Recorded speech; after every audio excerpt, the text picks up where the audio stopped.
steering wheel. Loves the steering wheel, yeah. Give him steering wheel. Hey, steering wheel. Somebody tell him to give it to him. Come on! Whoa! Your leg, my please. Your leg hip.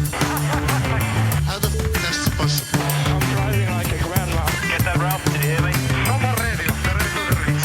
Ralph, acknowledge. Now, come on, close him down and kill him. We've got a lunatic on the track down the Hanger Straight. I'm so annoyed.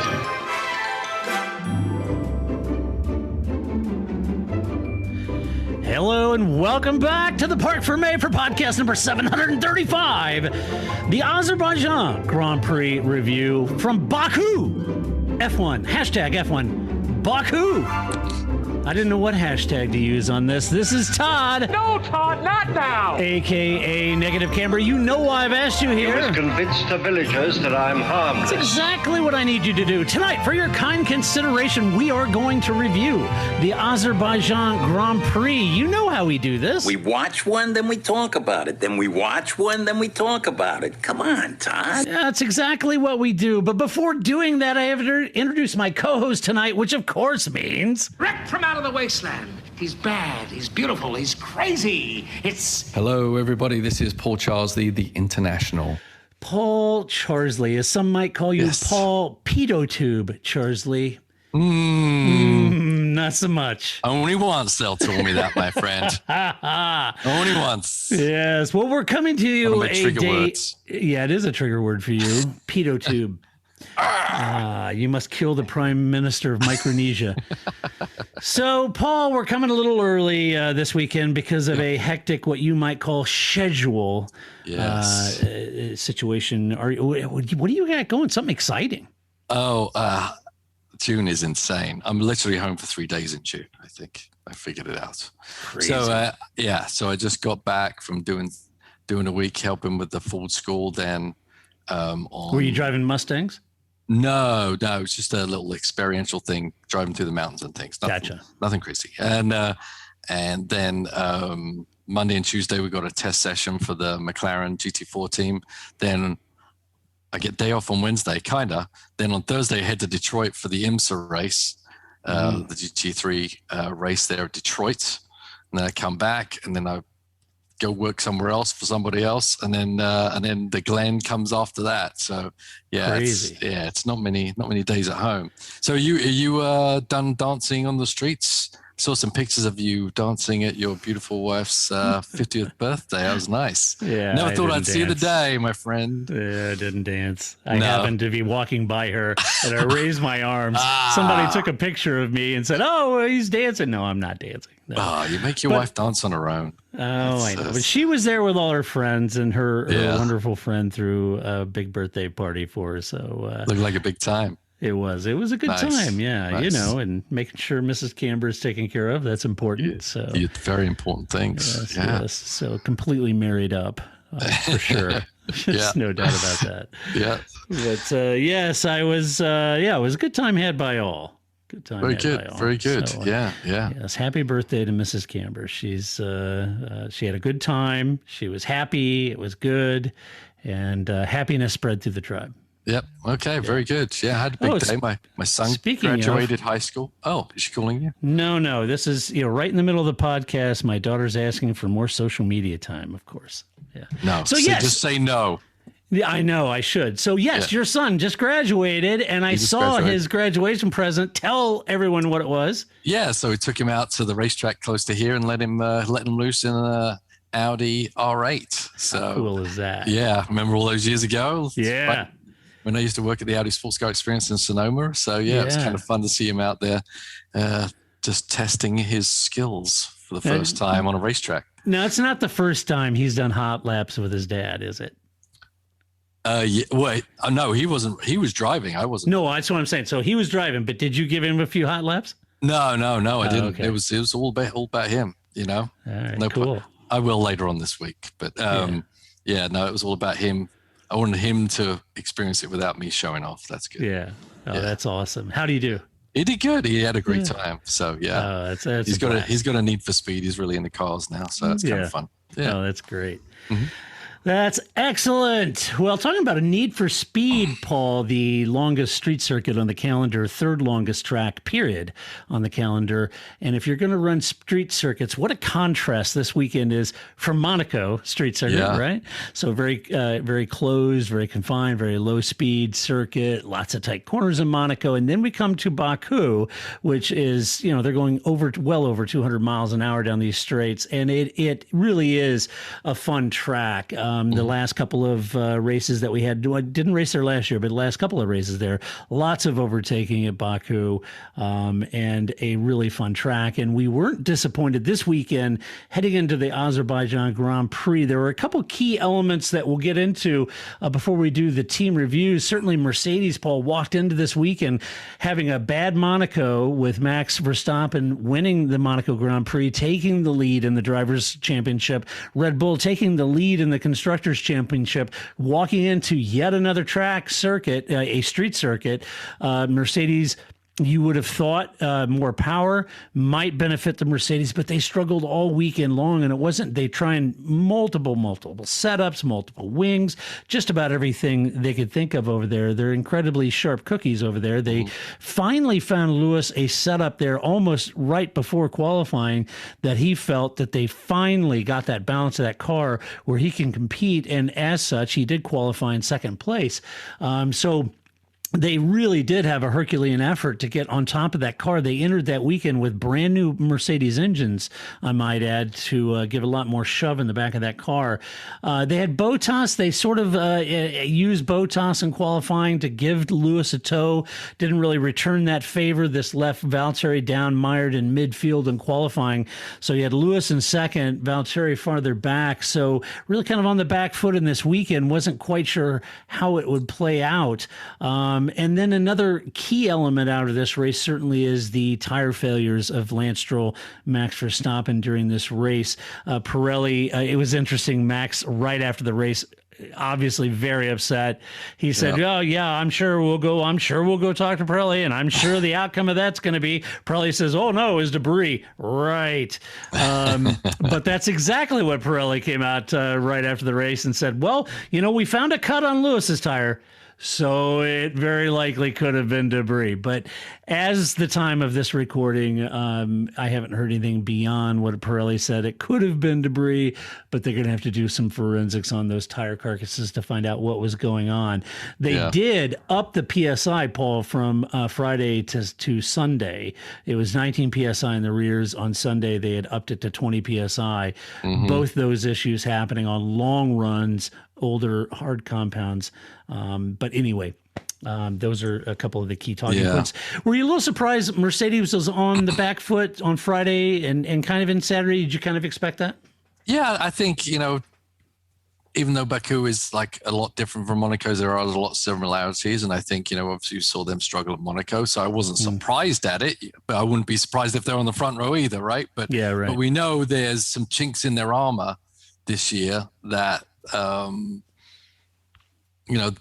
they're not going to show up to every race and just dominate. And we know the Red Bull have some bullets in their gun now. And so, I think we're still questioning who's going to do what on any weekend. But I thought this has always been a good Red Bull track, even though Red Bull haven't always had powerful engines. And now the Honda engine is a lot more, comparable to the Mercedes unit. You just would expect that they'd be on top of that for at least this weekend anyway. So no, I wasn't surprised at all. But the surprise I have is the difference between Lewis and Bottas. I think that I know there was a thing in qualifying with who gets the tow and everything, but I think there was just a difference all weekend long anyway. Yeah, right. And I think, something's going on there. PDR brought up an interesting point. By the way, he did, listen to me.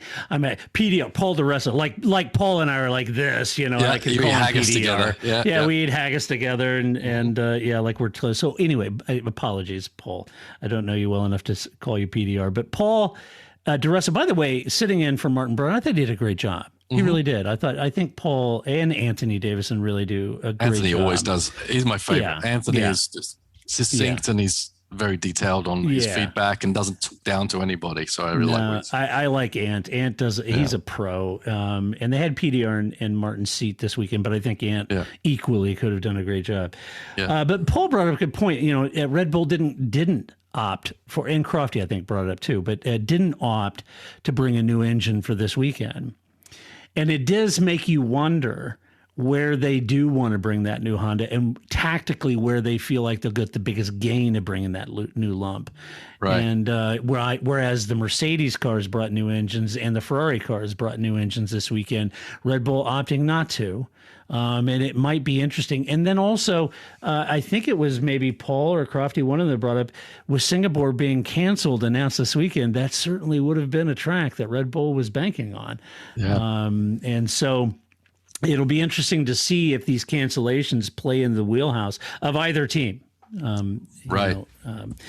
So anyway, I think anytime you can go longer than everybody else is going to give you advantage further down the road, right? Yeah, you'd have to think that. Yeah. So anyway, so some key talking points going into this race weekend for me anyway. Some good qualifying performances, and certainly Charles Leclerc putting it on pole position. Quite a turn of events for Ferrari to put it on pole. Looked very, very quick, and continuing that sort of performance characteristic of being very quick on the slow bits. That they had in Monaco, then being able to repeat that in Sector 2 at Baku, I thought Ferrari a real key. But as they entered that, even though they were on pole and Carlos Sainz qualified well as too, Ferrari being realistic and saying, but our long run pace we don't believe is on par with Mercedes and Red Bull. Our real target's McLaren.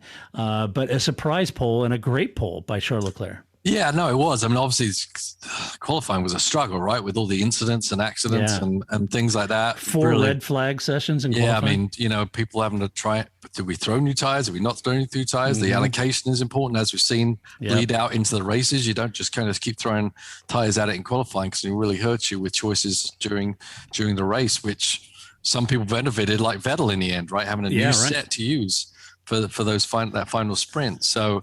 And it's really hard mentally to stop and start and wonder whether you're going to go out for qualifying or not and get a run, and it keep getting negated by someone else's accident. So pretty choppy there. So that helped Charles obviously and hurt Carlos as he came up to the incident with Yuki in the barriers. So frustrating for a lot of people. I think Lewis benefited big time out of that.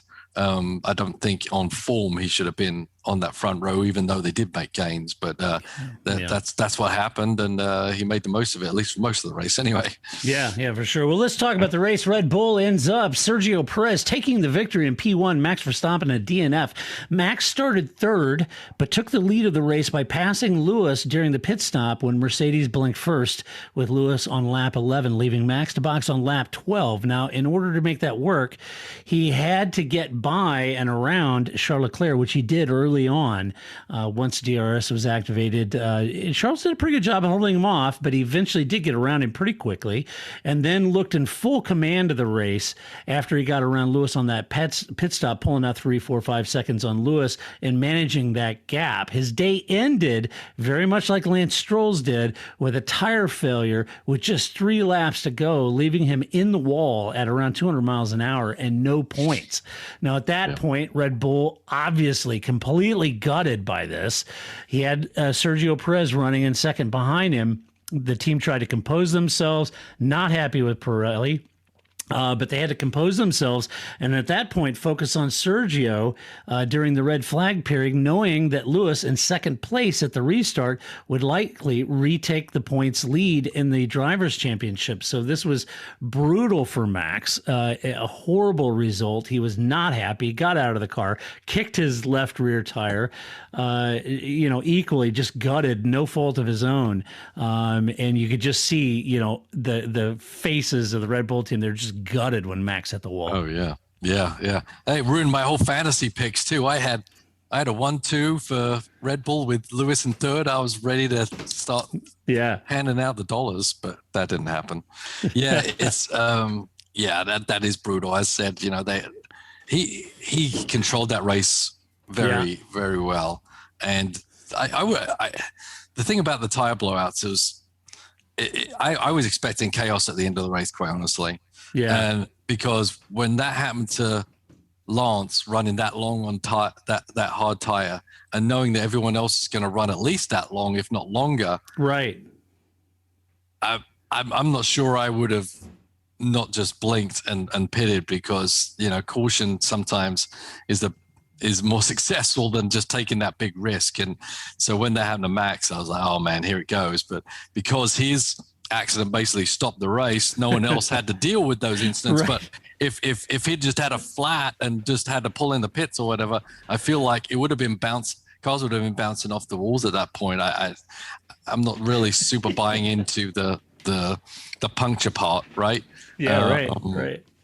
I think it was too coincidental for it to be just a puncture when your tires are over 30, laps old, and it's a hard tire. I don't know what you think about that. Yeah, it's I don't know. I think it's saying that Lewis had a cut tire. Well, I think that happens all the time. It does. You hit a curb, this and that, and he went off the track, for crying out loud, and came back on. Yeah. I mean, I think just because Lewis had a cut tire, if we saw everyone else, in that situation, then maybe. I mean, everyone's all over the track right there, so yeah. I'm not really buying into the cut tire analogy. Yeah, I don't know that I am either. Hey, Paul, wait just a minute. I have a special delivery. Bear with me. A technical pause, but I'm going to keep recording because everybody can see this happen in real time. Hold on. Okay, everybody let's see it. Okay, he's turning his chair around. He's coming back around. For those of you watching on YouTube, you actually get on. I know my and he's back. Oh, put your pants back on, Todd. Yeah, no. My daughter brought me a nice soda and just opened the door and slid it in the door and then texted me. Isn't that sweet of her? That is very sweet of her. Is it because you gave her more social media time? She was like, oh, that was nice. He gave me a little social media time on my iPhone, so I'll bring him a soda. Well, there you go. Congratulations. Nice, a good libation there. So anyway, I agree with you. Yeah, I don't know. I certainly, whether it was Paul, Ant, Crofty, the Sky team felt that, Pirelli's going to have a lot to answer for here. Yeah. If those were true tire failures, of course, you're going to get the safety question number one. They hit those walls at 200 miles an hour, and that wasn't good for anyone. Thankfully, none of those cars flipped up over the barriers or anything crazy happened, right? So certainly number one. Look, Pirelli takes safety just as seriously as the FI or anyone else. So it's not, you need to be fair here. They went with a softer compound set than they did the last time they were here. But the tire is heavier and a little more durable. And I'm sure they did the math and the numbers and crunched it and felt like they could bring a little softer compound here. Same ones they brought to Monaco. Well, it's interesting that they upped the tire pressure after Friday. Yeah, that's a telltale cell that they were seeing something, which is basically that they're seeing something happening in the sidewall that they don't like, and so they're not allowing teams to go below a certain pressure, else because on race tires, Michelin, Pirelli, whatever, those first 2 laps on a tire out of are very crucial. If you push the tire, if you hit too many curbs, if you overload the tire on those first 2 laps before everything's really in sync, you can damage the sidewall of the tire. And it's not necessarily instantly apparent, but it can be 10 laps further down, 15 laps into a stint, near the end of a stint. But eventually, if you don't take care of those tires in those first 2 laps, you can damage the tire. So eventually it actually fails on you. Yeah. Whenever we in the GT cars, for sure, we're like, okay, first 2 laps, even in the middle of a race, no curbs, don't hit the curbs. Protect the sidewall of the tire till the tires are up to temperature and pressure. Yeah, I'm with you. I think when they made a PSI adjustment mid-weekend, there's something there. Yeah, they didn't do it for no reason. So. Yeah, exactly. So watch that space because it cost Max a massive points haul. Now you could come out if you're Red Bull and saying, hey, look, with Lewis and what happened to him, it's a net zero, right? Very true. But he missed 25 points. At the end of the day, you miss points. And even if Lewis finished second or third, he missed a game. He missed a game. Right. you know? Yeah. So, and if the gain was missed because of a tire issue, then Red Bull has every right to be upset. Yeah. For Sergio, let's talk about him. Sergio had quietly made his way from 6th to 2nd when Max crashed and suffering from a hydraulic issue, no doubt. You remember right after the race said, stop the car. So, he had a hydraulic issue. They almost had to retire that car. So he managed to put in 2 terrific final laps to take that win. He did a fantastic job. And look, nobody finds it easy to keep Lewis Hamilton behind you for the majority of the race, mind you. And especially with in DRS. this DRS world with a straight that's like a mile and a half long or whatever it is. Yeah, exactly, with a brand new engine in Mercedes. So, it wasn't like he was just holding off a midfield guy. You had Lewis effing Hamilton behind you with a new engine just charging at you, right? And so, Sergio's not a rookie. He can take the heat, and he did. But he did exactly what Red Bull hired him to do. And he said, give him 4 or 5 races to get on top of this car. This is the 5th race he won. Now, Max corrected. He wouldn't have won, but he would have finished exactly where they hired him to finish, which is right on Max's tail. So he was only, 2-3 seconds behind Max when Max was, had the measure of the race. But Sergio put in a great performance. Kept Lewis behind him, said it was flat out every single lap, just keeping Lewis behind him. In the end, Red Bull came out of the weekend with more constructors' points, so that's good, and Max is still leading the driver's title. They also benefited from the logic that saw them hire Sergio in the first place to pick up the pieces in case something should happen to Max. And you can't say enough about the job Sergio did. No, it was phenomenal. I mean, as you say, the cat and mouse game, trying to keep Lewis Hamilton behind you, who we know nearly knows every trick in the book at this point, right? Especially with a car that probably has a bit of advantage on a straightaway on this track. Yeah. It was unexpected for him to be able to hold him off for that long. And we know there's a lot of tricks, on the steerings and the settings with the battery and everything like that. So it's not just they got their head down driving. They're having to manage where they're conserving power, where they're using their power to make sure they have what they need to fight at the right places on the track. So you've got a lot of thinking to do and a lot of fast driving to do too. So super impressive by Sergio. He was a little out of place in qualifying from where he should have been. Not for his fault. I think, just that stop and start qualifying. He just one of the people that got caught out there, but his pace through the weekend was a top 2 guy, right? Yeah. And as you said, it's exactly what Red Bull have always wanted, in their second driver. And that's why they got Perez instead of trying to keep, regurgitate the rookies and with their, tender nervous systems or whatever you want to call it. But Sergio comes in, figures it out. And I think he's right there now. And that's going to bode very well for them for the rest of the year as well, not just this race. Yeah, absolutely. Let's talk about second place, Aston Martin. Yay, Aston Martin, your team there. Yeah. Lance Stroll, a DNF, unfortunately. Sebastian Vettel all the way up into P2. Aston Martin split the strategy with Stroll starting on the hards, Sebastian Vettel starting on softs, and Seb ran those softs, Paul, longer than anyone. He ran them 18 laps. Right. And then finally boxed on lap 18 for the hard compound. Seb managed a few, was it undercuts? I think he did. Or am I going to have that right? Overcut. Yeah, it's overcuts. Yeah. That's right. So he managed a few overcuts to get all the way up into 7th. Mm-hmm. So he was one, Paul, like you said, he lost out on the qualifying issue. Right. Just missed it to get into Q3.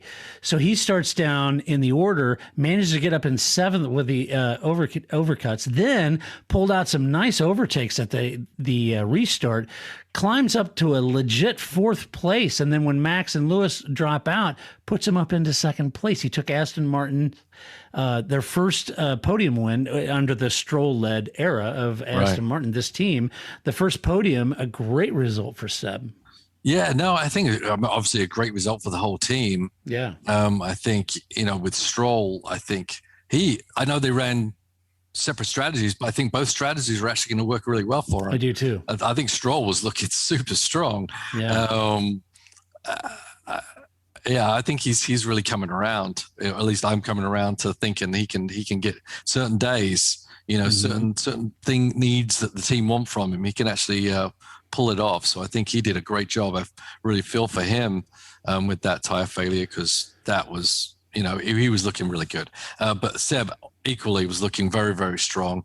Hopefully this is the week the Aston Martin team can move on from their bitching and whining, and just hopefully this is a result of just, okay, let's just put our head down and try and figure how to get this car to go, instead of trying to get everyone else to come back to us, right? Right. So, and for some reason, the past couple of races, it seemed like they're figuring out and they're getting that car to actually work. So that's a really, really good sign for the team as a whole for the rest of the season. But I think Seb, made the most of that opportunity. He has great pace on those older tires, which is crucial for doing the overcuts. Right. I mean, it doesn't do you any good if they leave you out there and you're just putting around. Right. I mean, he just had pace the whole time. As he said, said the car was good. I had pace the whole time. And the way things worked out, I ended up second place. But it was, as it was a very, very competitive drive, even if those incidents hadn't happened. So, solid drive. Great drive by Seb. He was very happy. The team's very happy. So hopefully this means they're back in the game a little bit. Yeah. And hopefully it's good to see Seb back. He struggled trying to get on top of that car, and he looked he's looked good in Monaco. And then this whole weekend, he looked really good. And then, really kind of performed the way that you would expect a champion to perform. In that role, and that's why they hired him, right? Yeah, and he probably feels pretty good that he's beaten Ferraris. Right. He's beaten Ferraris, and I agree with you. I think Lance's was going to play out well too. He was running long on those hard compounds. His tire failed, ends up hitting the wall. I think that shook him up a little bit. It's a shame, because I think he could have had good results for that team as well. And I don't know if you saw when they had those camera close-ups of Lance's car on the loader, and they were trying to cover it with the plastic bag so you couldn't see it, but the camera came around the side and was looking at that tire, and that tire looked okay, from what angle you could see. But so Lance, obviously he was none too happy about the tire either. Right. And in both cases, Lance's tire, there was really no warning. You'd think if it was a cut tire, you'd see the air pressure starting to drop, rapidly, that kind of thing. But there was no warning at all in Lance's case or Max's case. So yeah. I mean, obviously, we're not looking at the data in real time. Right. Maybe they can see that, but it definitely saw the vibration on the wheel, and there was nothing either of them could do to control the car at that time. Yeah, right. All right, next up, AlphaTauri, Pierre Gasly, a terrific P3 performance. Yuki Tsunoda, terrific P7 performance. Yuki. Pierre, I don't know. I don't have enough superlatives for this young guy. He is just managing what is becoming a stellar season for him. Just quietly doing so. He's been doing well, performing where he's thereabouts. This weekend qualified well, put a move on Ferrari Charles Leclerc to jump up to fifth. And then when Max and Lewis exited the picture, he finished third. It was a terrific result from Pierre. And Pierre and Charles had some really good battles there. That back and forth between him and Charles was terrific to watch. Yeah. Those last two laps was pretty crazy. We didn't really talk about that in the pre. What did you think about doing a standing start with 2 laps to go in a Grand Prix? You think that's the right way to restart a race? I don't know. I was kind of torn on that, because I know they have that option of either way, but I kind of felt like, with just 3 laps to go, that just comes down to anybody could have just kind of a bad clutch moment and just blow the whole race, Right. After they'd fought for so long for those positions. And I'm thinking in particular for Sergio and Lewis and Pierre or Seb to be in those positions, and then to not have a rolling, safety car restart. I don't know. I was kind of torn on that. I was kind of thinking a rolling restart might be fairer. Right. It's fairer. Yeah. Yes. Yeah. But I agree. But it's like, I was thinking the same thing, but that's kind of the Formula One mentality, right? We just let's keep everything the same. We don't want to bleed out. Yep. I mean, to some degree, you look at, it's used a lot, the best drivers in the world, right? It's okay to throw a little adversity in there and see who else gets out of there. know. So I was fine with it. In the beginning, I was like, you're kidding me. That's not right. Yeah. You know, that's a gimmick, right? But in the end, just think about it more deeply. I'm like, you know, that's okay. Yeah. You know, some people, you know, to be a Formula One driver, to be a Grand Prix star, you have to be able to be good at everything. And when everyone, it's all equal, everyone gets the standing start. That's it's not right. like, right? Then, so I was okay with it in the end, but I wasn't sure I would be before I saw it. And it was pretty exciting, but I don't like gimmicks, but I don't think it was a gimmick. I think it was just another discipline that challenged these guys, and we saw what happened, you know? Yeah. Well, yeah, you know, and in that sense, because I was thinking, you know, it'd probably be fair if they just did a rolling restart, because these guys had worked so hard to get those positions all day long, and then you could just throw in a random elevated restart. But on the flip side of it, as you said, look at the restart. Look at Fernando. Mm-hmm. You know, that's just a champion making it happen. You know, at a restart. And you said it's the same for everyone, and everyone has a chance to, you know, to win or lose, and places are gained and lost on restarts, you know, so. I mean, they're earning that position still. It's not like reverse grids or pull your starting position out of a hat where, you know, the randomness I don't like. Remember the randomness of the Pirelli tire that one year? I didn't like that either, right? Yeah. It's not random. It's just a discipline that drivers should be good at. And if you're not good at it, then maybe you don't deserve that spot. So. Right. So anyway, good result. Now let's talk about Yuki. Despite telling his team to shut up on the radio, he goes, shut up. Yuki managed to score some great points as well. And as a rookie, I don't think he can feel too bad about letting a veteran like Alonso get the best of him there on the restart. I know he wasn't happy. He finished P7.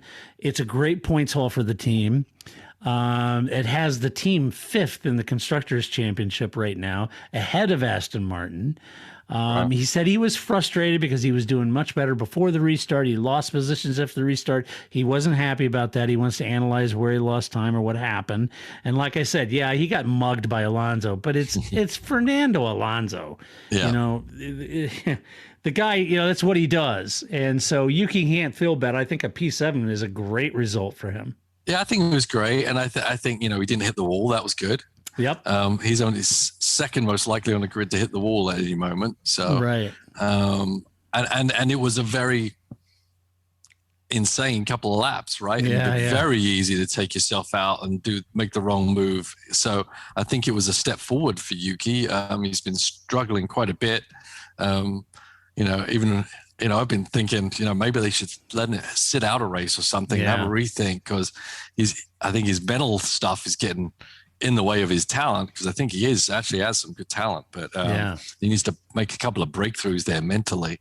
The screaming on the radio is still not good, but he needs to have a bit more composure than that. But I'm glad for the team. I think teams performing well. Gasly's just showing exactly how good that car is, and you know they're losing points because Yuki's had pretty much a more down than up season so far. So hopefully this can help them put them in the championship position where the car probably deserves.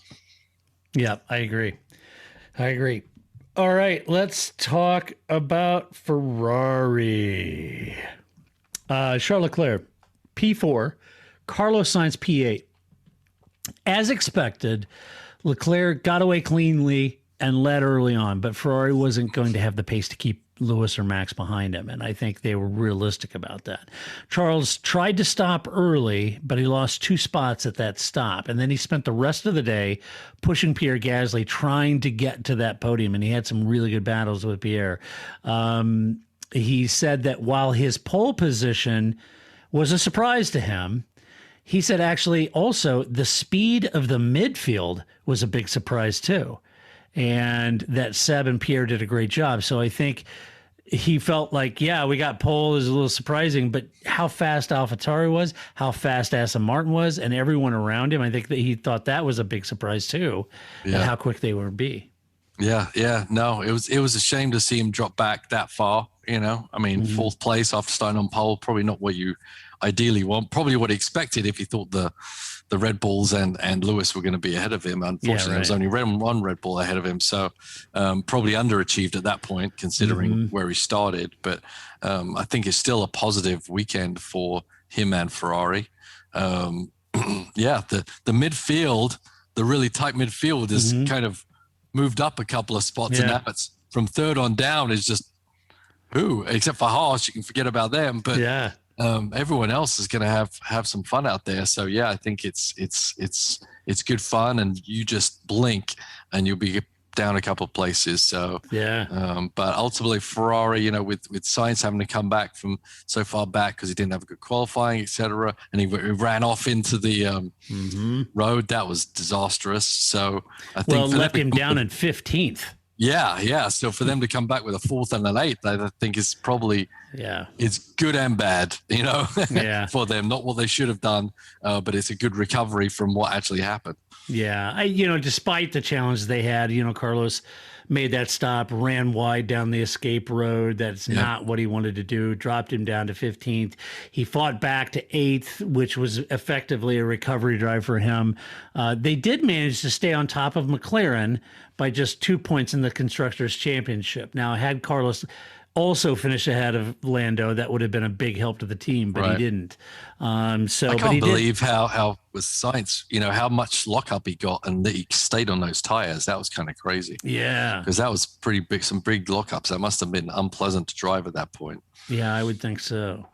But they did stay ahead of McLaren and the constructors. So. Thanks to Charles. So that was a good result for them nonetheless. Speaking of McLaren, you had Lando Norris in P5, Daniel Ricciardo in P9. Starting 9th, Lando did an early stop to undercut his way up the order. And then when the red flag came out, he had some really good battles in that process. But when the red flag came out, he changed tires during the red flag session, held on to 5th for a good result, limiting the damage that Ferrari were doing in the Constructors' Championship. And I have to think, in my mind, watching McLaren, they didn't qualify well. Dan looked better during practice and during qualifying until he hit the wall. But he looked a little more settled in that car, and the team said that he spent all week at the factory really working through trying to get on top of what he was struggling with. And it looked like it, to me, from the outside looking in, it looked like it did pay dividends. So given the struggle they were having, I think getting Lando up to P5 is a pretty good result. Yeah, I mean, and obviously they lost one of their most seasoned benefactors with Mansour Ogier dying this week. So tragically, yes. Yeah, I'm sure Zach obviously worked with him hand in hand and worked well with him, but he's been involved with the McLaren group since its inception with Ron Dennis. So that's a big deal. And so I don't know if that's going to upset the apple cart in the team anyway, but I'm sure, there's a lot of people that mourning his loss. So that kind of put him on the back foot a little bit. So it would have been nice for them to be able to be a bit more up the sharp end. I think this wasn't the greatest track for them. I think Ricciardo's he's still not there. I mean, maybe he did get his head around some things, but still, I think, Norris is head and shoulders above him right now, session to session. I mean, I think at one point Ricciardo got by Norris right at the beginning, but then dropped back again. So I don't think Ricciardo has solved all these issues, but and I don't think this track or this weekend was a great one for them. So once again, kind of like Ferrari, they probably got more than they deserve in points wise from how the car was actually performing out there on the track. But they did leave a lot on the table, I think, because if you consider that 2 midfield cars were on the podium. Yeah, right. You would have thought they would be one of them, right? You'd have thought I just don't think it was a good weekend for them as a whole, this track, something like that. Yeah. Alpine, Fernando Alonso, P6, Esteban Ocon, DNF. Esteban was just a few laps into the race and had a loss of power, and he retired. But for Fernando, like Perez, Ricardo, and Seb, in my mind. Maybe he's starting to come to grips a little bit with the tires, with the Alpine. He looked a little better this weekend, looked a little quicker, and he managed to put in a great drive to sixth place. He spent much of the day down and around 11th. But once he got those fresh tires on at the restart, he passed Ricardo, Sainz, and Tsunoda. To come all the way back up with a little bit of Alonso magic and finish sixth, which is a great result. Well, it was interesting because when he pitted before this whole incident, he put soft tires on, but he wasn't really making any gains. Right. I thought, he was one of the first ones to stop for new rubber, right? Yeah. So I expected him to make great gains at that point, but it didn't really happen. But with the restart, that just kind of worked out in his favor for sure. But so I'm not sure what was going on there, but I think the Alpine was okay. But as you said, I think it wasn't the Alpine that got those positions. It was Fernando Alonso that got those positions on the restart. Yeah, I think so, for sure. Alfa Romeo, Kimi Räikkönen P10, Antonio Giovinazzi in P11. A tough race for the team. They ran outside of the top 10 for most of the race, but through attrition ahead of them, they managed to squeak a point out in 10th with Kimi. He did have a nice move on Bottas, though. Finn against Finn. I thought that was good. They're not the friendliest of sorts, those two guys. No. Yeah. I think they're, not that I'm keeping score, but if I go back, I think it's been Bottas taking Kimi out more than the other way around in the past. I would imagine. Back in the Williams days. But anyway, yes, the two Finns having a tussle, and Kimi came out on top of that. So that was good. And Antonio, he was nursing a brake issue early on, did an undercut for a few positions to finish back up to 11th. So 10th and 11th, about the best they could hope for, I think. Yeah, I think Alfa Romeo, they're not going to shake the Formula One world right now. So for them to get points, that's kind of where we're kind of expecting them to be around most of the time, right? Nothing too exciting. They're not like AlphaTauri, you just really scream some results out there. They're just kind of plodding along for whatever reason. Yeah. Right. And that leaves us to Mercedes. Get in there, Lewis. So, Mercedes, bad weekend. Lewis Hamilton, P15, Valtteri Bottas, P12. Mercedes struggled, as I mentioned, early in the weekend, running multiple setup changes, multiple rear rings to try and find the right balance. And in the end, Bottas and Lewis ran different wings, and Lewis didn't really find the setup that he liked the most, pretty much right just ahead of qualifying. And they finally got it dialed in to where he felt comfortable with it, felt like he could get some pace out of that, qualified second. He did start in second, passed Leclerc early on, and a good pass. And to be honest with you, once he got around Leclerc, I was thinking, he may have this. He may manage this. This is Lewis Hamilton. He's going to manage his tires. He's going to manage the gaps. I think, he can pull this off. So I thought it could turn out to be a decent race for him. He did lose out, though, to both Red Bulls during the stacked Mercedes pit stop. And when, so both Red Bulls ended up coming out in front of him. And Lewis even said, how am I so far behind him, Yeah. So they had to wait for Pierre to go by before they could release him in the pit lane and cost him time. Now, did you see that, though? Yeah, I know he waited, but it seemed like they waited too long. Yeah, it seemed like a long time. Yeah, I mean, it seemed like the delay was too far for when it was Gasly was kind of pretty far off before Lewis went out. I think they gave some time away right there. But yeah, absolutely. That didn't help him at all. Yeah. It was not Lewis's fault for sure. No. They just had to hold him up, and he lost too much time there.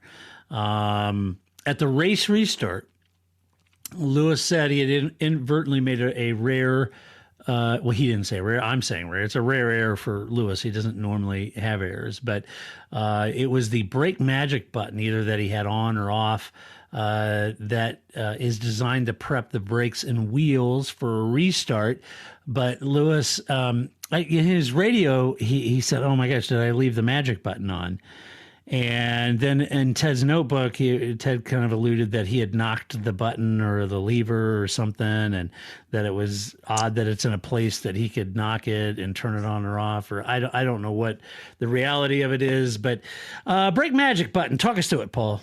Yeah, so I mean, handy thing to have, right? Obviously, everyone's got the new tires. It's going to be go time for 2 laps, so they've got to get. They're not going to wait for these tires to come up to temperature or pressure or anything. They need to make them work instantly. So, what they do is basically turn all the bias to the front to overwork the front brakes, to overheat the front brakes somewhat, to get a lot of temperature in them, and that therefore then that temperature then bleeds through the rims. Then the temperature from the rim then bleeds into the tire and just brings the whole tire up into a working temperature. Remember, we're talking about tire warm up. You can get certain parts of the tire at a temperature, but if you don't get the core at the temperature, then you don't have a complete tire and the tire doesn't work as well. So you need the temperature basically baked into the tire all the way through.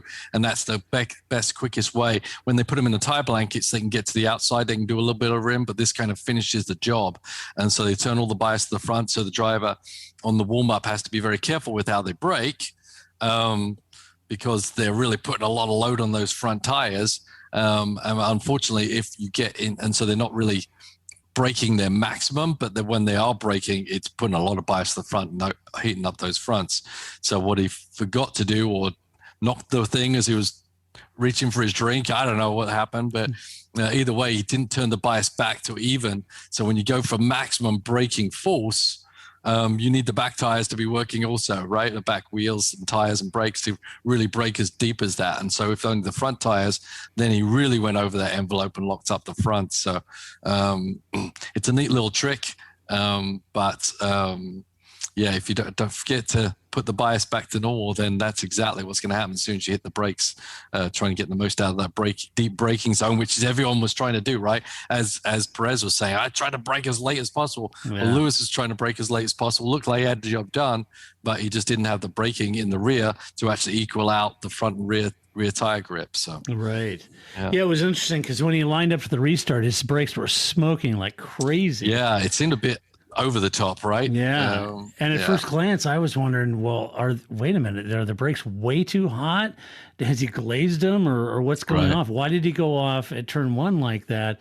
And I wasn't sure until he mentioned this magic button. And and obviously, if from the outside, if he'd glazed them or overheat them, then the fronts wouldn't have been working as well. Right. So you'd lock up the rears, right? You'd lock up the rears. Yeah. Right.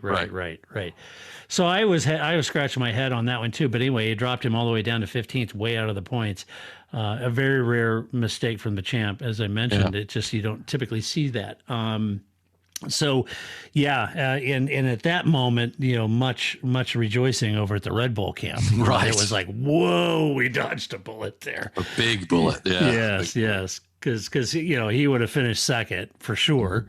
It may have made a run. I think Lewis was measured, though. He kind of radioed the team before he says, "Now look, this is a marathon. Don't expect me to be going out there going crazy trying to get around Perez. I don't need to. Right. It's a marathon. We got to take the points where we can get them." Yeah. And Toto said, "No, we agree." And then he had this happen, unfortunately for him. Yeah. Valtteri seemed to struggle for pace, couldn't get out of the midfield. But to be fair, again, I think he had a bad qualifying. I think he was used for giving Lewis a tow, and then the sort of truncated qualifying sessions with all the red flags. He didn't really get the best out of it. Yeah, I don't know. He was sort of in the also ran category all weekend. Yeah. I don't know what's going on with the team or with him, or I don't know. Forget Valtteri 2.0. This is like Valtteri MIA right now. Yeah, for sure. And I'm whatever if the Mercedes left him out to dry, I still don't think his pace is up there. And looking at it, Bottas started the race ahead of Vettel. Vettel ended up second. Bottas ended up, where did he end up? 12th. Right. I mean, no matter where he started, he should have been way ahead. He's driving the Mercedes. He should be making gains. Lewis's car was competitive. Even if his car was a little bit off, it still should be better than most of the field. And he should be, if he thinks he's a world champion material, he should be making a lot more gains than he did. And as I said, Vettel started behind him, finished 10 places ahead of him. Right. So it doesn't bode well for what Bottas is going through right now. I feel like, he knows something and it's not, the relationship isn't very good there. And Yeah, so I don't know. Yeah, I don't he's know. just not doing it. He's just not doing the job. No, he's not. And yeah, it's unfortunate. Hate to see that, but on the flip side of it, you've had several seasons to deliver. Right. So, right. I mean, I'm sure he'll have his moments again this year. I don't think he's going to be back in 8th place for the rest of the year, but I think, there's a telltale here and there's the difference between a Lewis Hamilton and a Bottas. When the car isn't quite right, Bottas is nowhere, but Hamilton still figures out a way of getting it close to the front, right? Yeah, for sure. Let's talk about Haas. Mick Schumacher, P13, Nikita Mazepin, P14, sorry. Mick had a tough race, was released with a loose wheel nut, but thankfully they caught it before he got out of the pit exit. Pulled the car back, took a lot of time, got the wheel back on, got it secured, got him back out. He had the measure of his teammate, though. But Mick wasn't too jazzed when he passed Nikita there on the final lap, and Nikita took a big swerve and swipe at him. Really? And Mick was pissed. Yeah, he got on the radio. He was like, "Wow, what the hell? This guy's trying to kill. He's trying to kill us. What's going on?" And then the team had to calm him down, and he says, "All right, no worries." But so he was not happy about that at all. Can you imagine that? I mean, being in that team's got to be awful. Oh, it's because the guy, you're racing. Your teammate's dad is the guy that's kind of funding the whole thing. Yeah. How angry can you get at him? I don't know. And then he's just trying to get through the season, get the hell out of there if I was him. Mick's got to be trying to get a ride at Alpha somewhere. I mean, yeah. He's got to get out of that team. I can't even imagine what goes on. I can't either. Down there. And Nikita said, "Well, I was just really frustrated for having to be passed by my teammate and blah, blah, blah." I was like, "Well, go drive faster." It's like, I don't know, dude. Yeah. I mean, he's, Schumacher's a good driver, but Mazepin here he's losing like half a minute to his teammate at this point every race. I don't think he's F1 material. No, he's not doing much to endear himself to the team or the fans. And unfortunately, Gunther and the team can't really say anything because it's his dad keeping everything afloat. Right. And that is the bizarre horror-like nature of that situation right now. Yeah. That I have to think Mick is desperate to get out of. In one sense, you get an F1 ride, you take it. Because you don't get those chances, so you take it. But once you get in there, man, you gotta figure out a way to get out of that. Yep. All right, and then finally Williams. Let's see, George Russell at DNF, Nick Latifi P16. Nick was told to stay out under the safety car, and that earned a 10-second penalty, dropping him down to 16th. It was really weird, that radio call, Paul, when he was driving down and the flags came out and they were all supposed to go through the pit lane on the yellows. And so the yellows came out and flag, and the team was like, "Stay out, stay out, stay out." And he was like, "Am I coming in?" He goes, "Stay out. We don't come in to the pits." When you said stay out, stay out, stay out, Nick stayed out on the track, is what you would think. Yeah, you would. And they were saying, the team was saying, "No, don't go in the pit box. Just go through the pit." That's what you need to say. You say, they screwed that up. They need to go hire the guy that's the engineer on Schumacher's car. Okay, Nicholas. Yep, we're going to be coming down the pit lane. We're going to be smiling at you as you go by. We're coming down, but we're not going to come into the pit lane this time. Okay, Right. we're just going to drive by. We'll give you the thumbs up, and we'll see you on the next go around. Okay, carry on. Exactly. Yeah. But they were like, "Stay out, stay out." And he goes, "Well, no, when you said stay out, you meant stay out on the track." And Nick's right. It's not his fault. No, it's not. I would have done the same thing. Yeah. I mean, it's too bad for Nick. But anyway, and then George had a technical issue ahead of qualifying, which took a Herculean effort for the team to get everything up and going and in the game for quali, which he had a great quali. And then unfortunately he had to retire the car with an issue right before the restart. Yeah, he barely made it back in the pit lane. Yeah, he did. I thought, oh my God, they're just going to shut pit lane and have us keep the yellows going. But he got it in. Yeah. So anyway, all right, let's hand out some awards, shall we? What is the first award? Move of the race. Woo! We'll do it live. All right, who's your move of the race? Perez. I'm giving Perez nice. for the beginning of the race because I think From really 6th to 3rd. Yeah, I mean, he did the job he needed to do to get himself in the hunt, and that ultimately ended up being a win for him. So I think it was all important. He could have easily, taken it easy, but the outside pass on Charles, was it? Was it? No, at the start I can't remember, but there was some great moves out there. He was very, very direct. And really, you could see he really wanted to be up the front and be where he thought he should have been Gasly, wasn't at the beginning. Yeah, maybe Gasly, but I can't remember. But it was some good moves, and it was a very, very important moves for how the race ran for himself and for the Red Bull team, because by him getting up there in the top 3, that enabled the Red Bull team to kind of keep Lewis honest. Yeah, I'm very close to that. I gave it to Red Bull on their undercut of Lewis.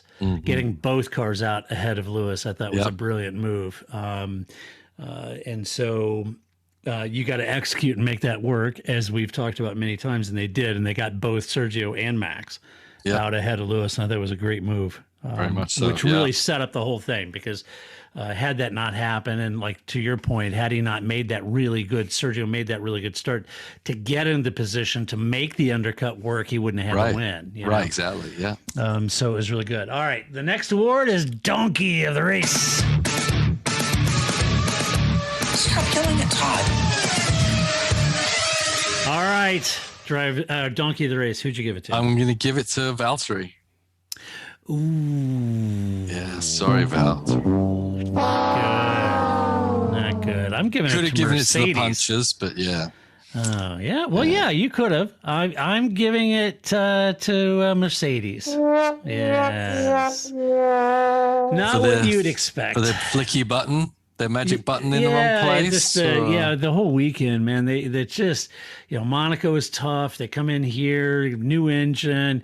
It's, look, it's a tough world, and who am I to talk? But I think they were kind of ham-fisted on this one with the little magic button thing. And Lewis is very rarely would you see a mistake like that from Lewis, and it does make you wonder a little bit. I mean, they're incredibly sharp cookies over there at Mercedes, but it does make you wonder, if you rattle their cage a little bit, right? You put the pressure on. Sometimes things happen. Yeah. Can you imagine if Max wins the championship? Oh my gosh, Lewis will be apoplectic. I mean, he has to stay on. Yeah. So this negotiation this summer is going to be really crucial on where are you in the championship. If he thinks he's like a CEO ahead of everybody, it's going to make it a lot different negotiation than if he's behind Max going into this break, Right. And with cost caps and a complete new regulation set for next year, there's no guarantee Mercedes is going to be class of the field. I would assume they will, but you don't know that. Yeah. So Lewis, he'll be incandescent if he doesn't win it. But kudos to Red Bull, man. They're making an exciting season out of it, and they're rattling Mercedes' cage. And sometimes you do that, and little fissures, little cracks appear. And Mercedes has had a lot of people poached from that organization too. I'm sure that's not helping. Anyway. No. All right. Next award is Drive of the Race.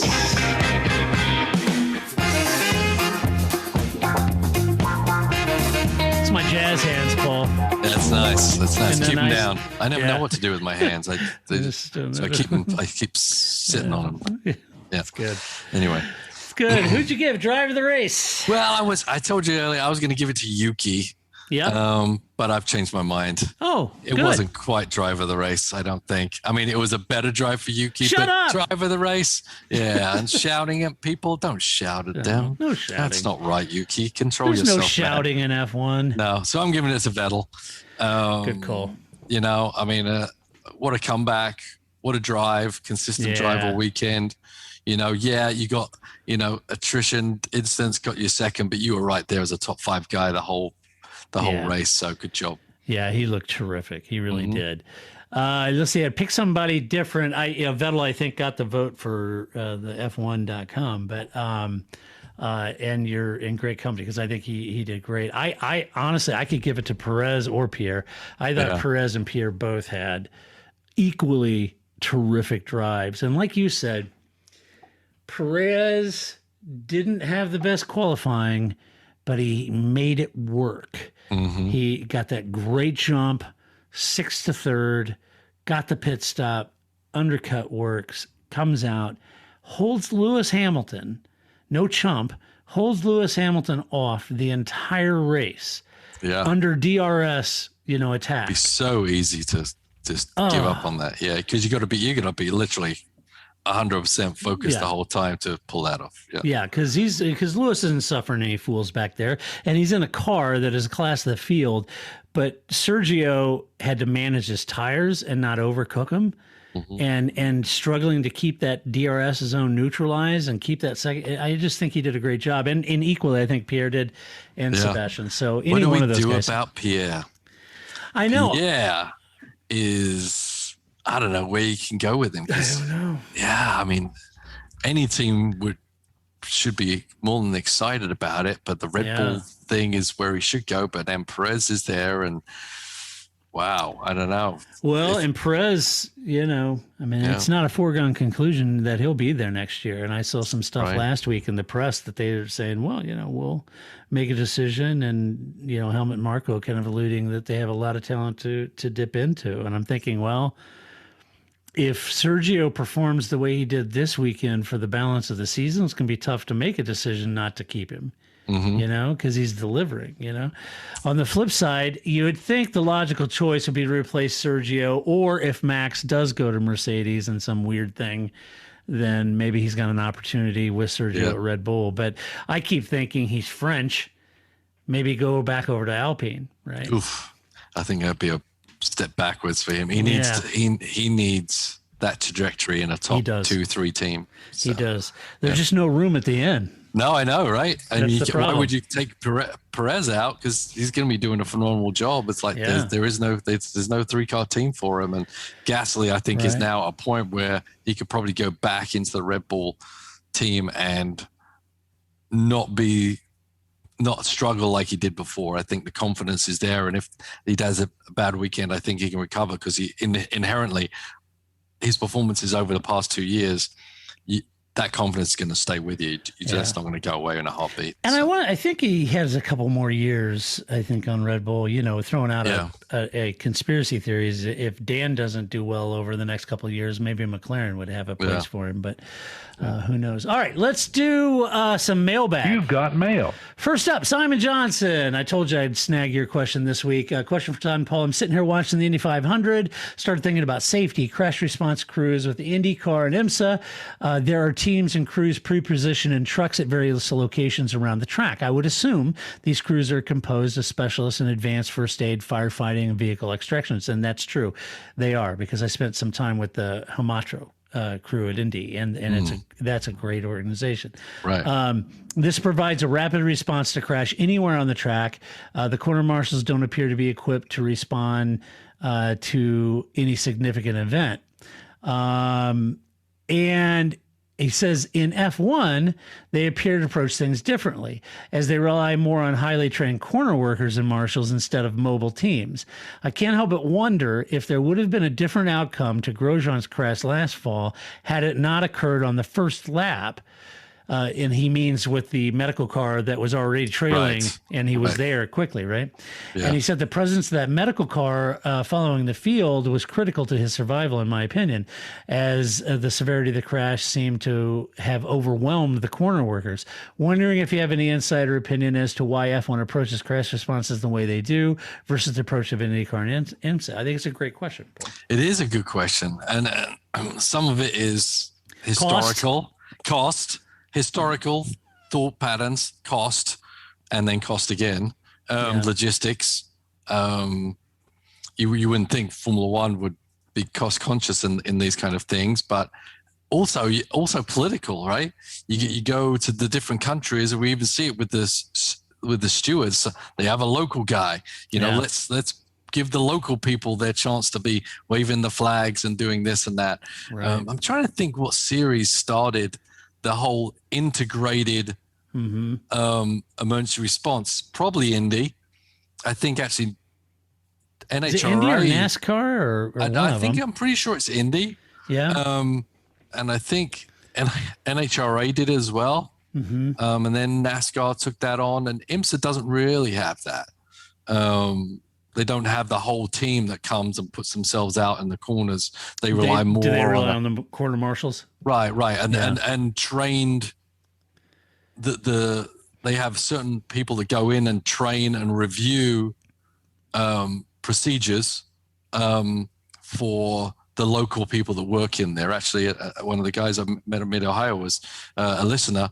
Sorry, I forgot your name for a second here. But I went over and saw his truck. He has a normal job, but he's trained to be, a marshal, a fire response person at the tracks, and just sits there. But NASCAR come in, because NASCAR and IMSA are kind of owned by the same people, and they get training by the professionals from that series, but the series don't bring in everybody.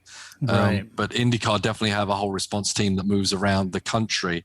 And unfortunately for Formula One, it goes around to so many different countries. I don't think that's even logistically possible. Yeah. They bring the pace cars and the security cars and the safety cars at the back, but they don't have enough room, and going in different countries with different rules and different medical conditions, etc.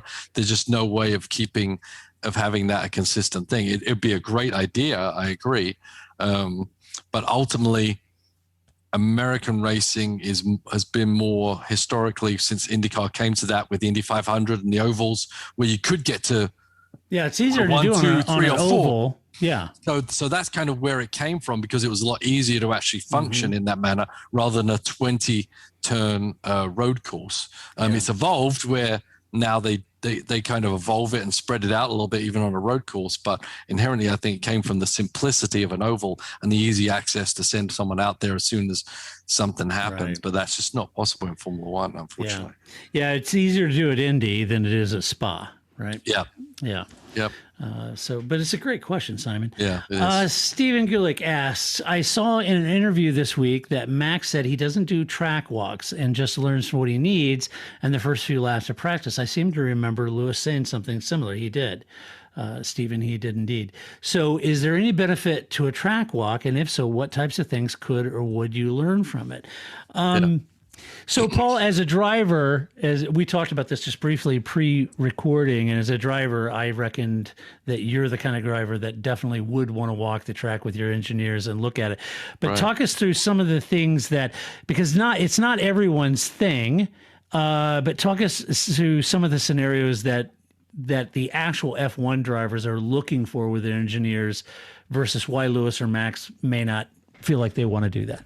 Yeah, I mean, obviously Max and Lewis, if they've been to a lot of these tracks before, there's only a certain amount you can learn from walking the track. That when you walk a track, the corners look different, the turning points look different. You don't get it's not going to really affect a lot of how you're going to extract time from a track. And also because now we've got simulators, they get a lot of, when you get to a race weekend, a track, there's a method that you follow to get yourself up to speed. But I think the simulators jump you way ahead of time from the traditional where you walk the track, and then you do a couple of warm-up laps and you figure it out. When we do it, and we do it every time, and I'm kind of a big advocate with the Heart of Racing team. I'm like, okay, track walks at 5, let's go, everyone, let's go, right? So I think it's a good way to open the weekend, get your head into the race weekend, especially if you've been off for a couple of weeks, or, like with the Heart of Racing team, we've got Ross racing in Spa, and now he's coming over to racing in American racing again, which is a little different. And it's a good chance for the team and the drivers to have a little chat, just kind of work up that conversation. But when you're out there with the engineer, initially you're looking for changes in the track from last year. Is the drop off? Is there a new curb there? Is there extra peril at this corner that wasn't there before? So you're checking out the track. Is the track, and it's a lot more apparent on US tracks because they're not upkept quite as well as European ones, but is there some more patches? Is there cracks in the pavement? Is there a bump that wasn't there before? Just kind of gives you a point of reference just in case there's something very different that you need to be aware of, that you shouldn't drop your wheel off there now because of this that you could have before. You don't want to ruin a tire or a set of tire or have an accident just for not knowing, that something's changed on the track that you weren't aware of, right? It's a good chance to revisit what you did last year if it's a multiple driver or if it's just a driver and an engineer, you're talking about different corners and how you approach it. Oh, last year I remember this happened. We need to try and fix that somehow. Why do we think that's happened? Because you're just walking slowly around a track and having a chat, and you can really analyze certain things at a lot slower pace than just driving around it even. Right. What curbs should you hit? What shouldn't you hit? If something's changed, or maybe we should try this or that. If it's a new engineer, the engineer, I think, benefits just as well, because they're seeing something they never see. They see squiggly lines, right? This is what this squiggly line is. This is how big this curb is. So that when we see this squiggly line, this is what it does. The tire went up and down, and the tire car lands, and it does this, and it gives a feel, a real life picture of what's going on out on the track. And I said, and then I said the driver and the engineer then have a discussion about this corner or that corner. And I think it's helpful. As I said, for someone like Lewis or Max, maybe it's not going to make a massive difference. But I would rather do it than not do it. Well, it's like you said earlier, it's not like Max or Lewis are going to go out there and go, oh, I should have been taking this line. I should have been over here, and I'd be much quicker on this track. That's not at all what they're doing. I have to think that like you said, it's for their engineer and for them.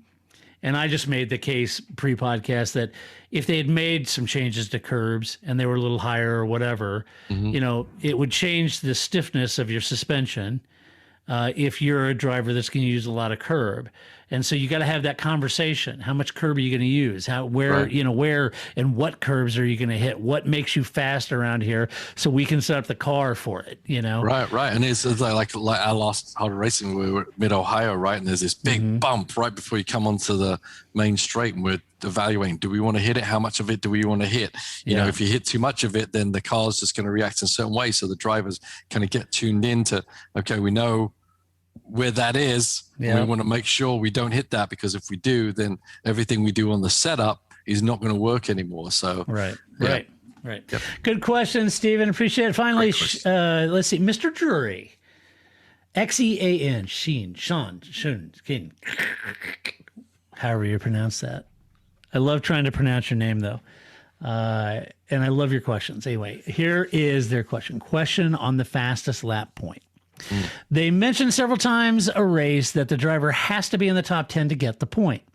If they get the fastest lap outside the top 10 and then make it into the top 10, would that lap count? Yes. Or if they got the fastest lap in the 10th, drop down to 11th, and then regain 10th, would it still count? Yes.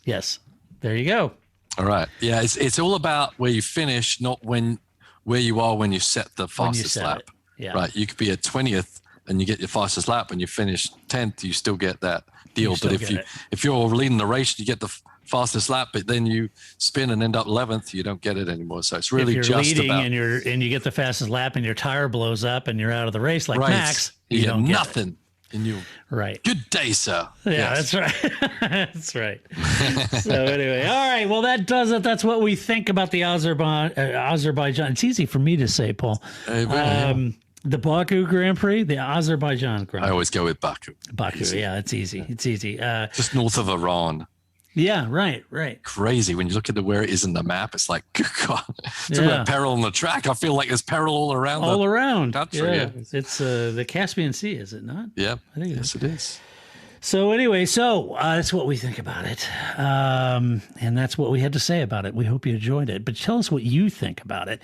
Go to our website, theparcfermé.com. Share your opinion. Just do it with decorum and civility. As always, thank you so much to our Patreon supporters out there. We could not and would not do this podcast without you. Thank you so much. And if you like the podcast, go over to iTunes. Give us a little love over there. We'd appreciate that as well. And until the next time, Paul, have a lot of fun this week with all your racing activities. Hey, yeah, it was racing stuff. All that racing Get in the way of and, my cooking and things. Yeah, your fantastic McLaren cars and Aston Martin race cars and right. It's a tough life you live, Mr. Tursley. It's harsh, man. Tough life. So all right. Until the next time, this is Todd, aka Negative Camper, saying so long. That's it, man. Game over, man. Game over. It's not what I feel I've got to prove at all. I don't really want to prove anything. I started as an amateur with no idea or no intention of becoming world champion. I was curious to find out what it was like to drive a car fast, to drive on a certain circuit, to drive a certain type of car.